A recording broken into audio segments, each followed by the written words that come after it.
আসসালামু আলাইকুম। এরকম নান রুটি আপনি বাড়িতে বানিয়ে ফেলতে পারেন একদম সহজ কিছু উপকরণ দিয়ে। দেখুন কত সুন্দর নরম হয়েছে এবং কত সহজে ছেড়া যাচ্ছে রুটিগুলো। একদম ফুলকো হয়েছে, দেখুন ভিতরে কত সুন্দর, একদম নরম। আপনি এটাকে 2-3 দিন রেখে খেতে পারবেন এবং অনেকক্ষণ পর্যন্ত এটা নরম থাকবে রুটিটা। প্রথমে আমরা একটি গামলায় দুই পট আটা নিয়ে নিচ্ছি। 1 চামচ চিনি, 1.5 চামচ ইস্ট, সামান্য একটু লবণ, নিয়ে নিচ্ছি সামান্য একটু গুঁড়ো দুধ, 1 চা চামচ ঘি এবং 2 টেবিল চামচ সয়াবিন তেল দিয়ে উপকরণগুলোকে ভালোভাবে মিশিয়ে নিতে হবে।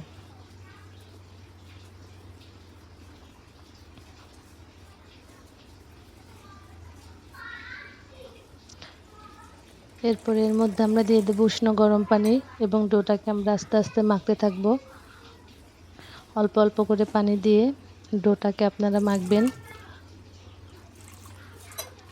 এই ডোটা প্রায় 2-3 মিনিট যাবত আপনাকে মাখতে হবে।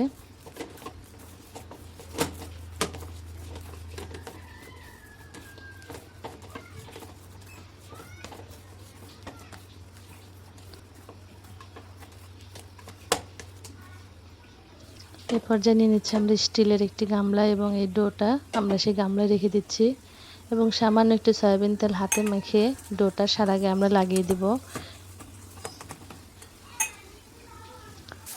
এবং একটি পলি ব্যাগ দিয়ে ডোটা আমরা পুরো কাভার করে দিয়ে আধা ঘন্টার জন্য রোদে রেখে দিব। একটি বাটিতে নিয়ে নিয়েছি আমি মুরগির মাংস এবং এটাকে আমরা ম্যারিনেট করে রাখবো। প্রথমে দিয়ে দিচ্ছি আমরা 2 চামচ জিরে বাটা, 2 চামচ আদা রসুন বাটা, 1 চামচ রাঁধুনি বাটা, 1 চামচ ধনে বাটা, 1 চামচ মৌরি, 1 চামচ শুকনো মরিচ বাটা, সামান্য পরিমাণ মতো লবণ, দিয়ে দিচ্ছি হলুদ গুঁড়ো, মরিচ গুঁড়ো, সামান্য একটু টক দই। এরপরে সয়াবিন তেল দিয়ে আমরা মুরগির মাংসটাকে ভালোভাবে মেখে নিব এবং কিছুক্ষণের জন্য মাংসটা আমরা রেস্টে রেখে দেব।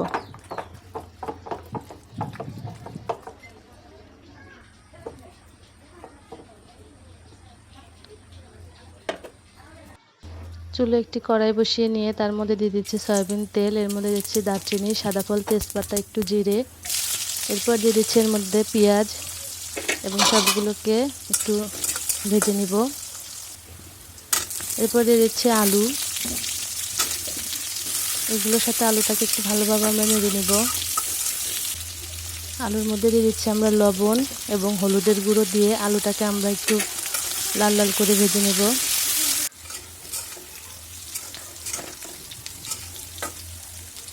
এর মধ্যে এখন আমরা দিয়ে দেব মাখিয়ে রাখা মুরগির মাংস।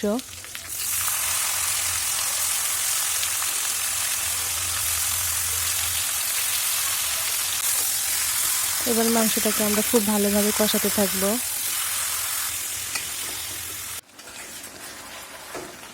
ভালোভাবে মাংসটা কষানো হয়ে গেলে এর মধ্যে দিয়ে দেবো আমরা গরম পানি।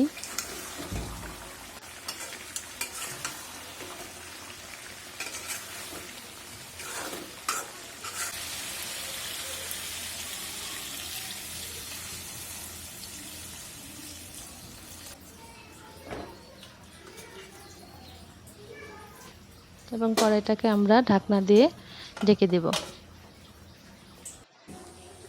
মাংসটা ভালোভাবে জাল হয়ে গেলে নামানোর আগে দিয়ে দেব হাতে তৈরি করা গরম মশলা গুঁড়ো এবং একটি বাটিতে আমরা মাংসটা সার্ভ করে নিব।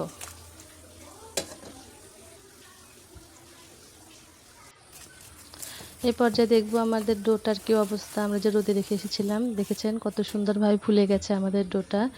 এইভাবে হালকা হালকা প্রেস করে আমরা এর ভিতর থেকে হাওয়া বের করে দিব এবং সামান্য একটু ফাঁকা করে দেখবার অবস্থা কি এবং অল্প একটু মাখিয়ে নিব আমরা ডোটা। এরপরে আমরা এটার গোলা তৈরি করে নিব।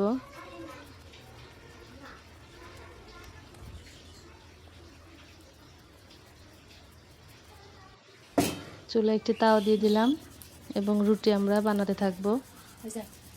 এই রুটিটা সামান্য একটু মোটা মোটা করে বানাতে হবে, পাতলা হবে না, যেহেতু এটা নান রুটি হবে।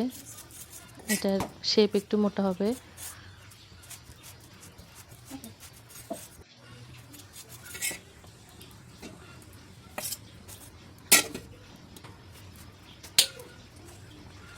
আমরা আস্তে আস্তে একটার পর একটা এইভাবে রুটি ভেজে উঠিয়ে নিব।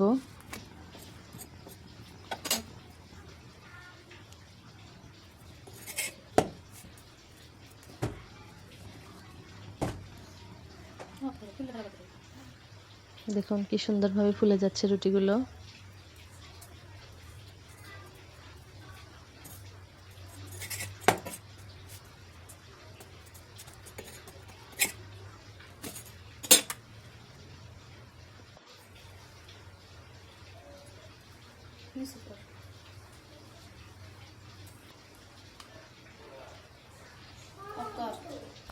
আমাদের রুটি বানানো শেষ।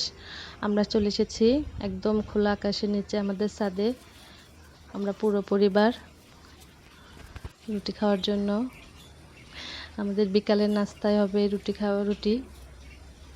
আমার মেয়েরা খাচ্ছে এবং বলবে আমার রুটিটা কেমন হয়েছে।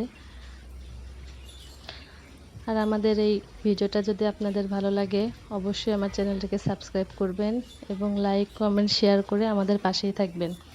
এবং নতুন নতুন ভিডিও আসলে অবশ্যই আমাদের ভিডিওটা দেখবেন। ধন্যবাদ। আসসালামু আলাইকুম।